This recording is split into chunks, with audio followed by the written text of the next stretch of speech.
কক্সবাজারের চকরিয়ায় অসহায় শীতার্ত মানুষের মাঝে প্রতি বছর ন্যায় কম্বল বিতরণের সময় সন্ত্রাসী হামলায় ৩ জন আহত হয়েছেন। আহতরা হলেন শেখ ইয়াসিন আরাফাত গনি, শাকওয়াত হোসেন সাকিব, সুলতান মোহিত উদ্দিন।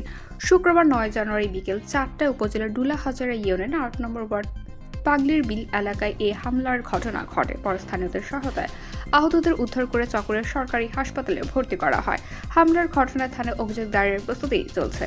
হামলায় গুরুতর আহত শেখ ইয়াসিন আরাফাত গনি জানান, ডুলাহাজারা ৮ নম্বর ওয়ার্ডের পাগলির বিল এলাকা আজ কম্বল বিতরণ করছিলাম। তখন এলাকার চিহ্নিত সন্ত্রাসী রুস্তম আলী, পুতু ডাকাত, ধলা ডাকাত, এনাতুল্লাহ মেম্বার ও ফারুক এর নেতৃত্বে ৫০ থেকে ৬০ জন দেশীয় অফিসার সজ্জিত হয়ে আমাদের ওপর অতর্কিত হামলা করে।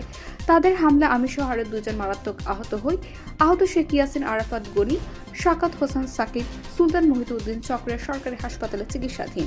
এ ব্যাপারে চকরিয়া থানার ভারপ্রাপ্ত কর্মকর্তা মনির হোসেন বলেন, এই বিষয়ে অভিযোগ পেলে ঘটনা তদন্ত করা হবে, দোষীদের বিরুদ্ধে আইনি ব্যবস্থা নেওয়া হবে।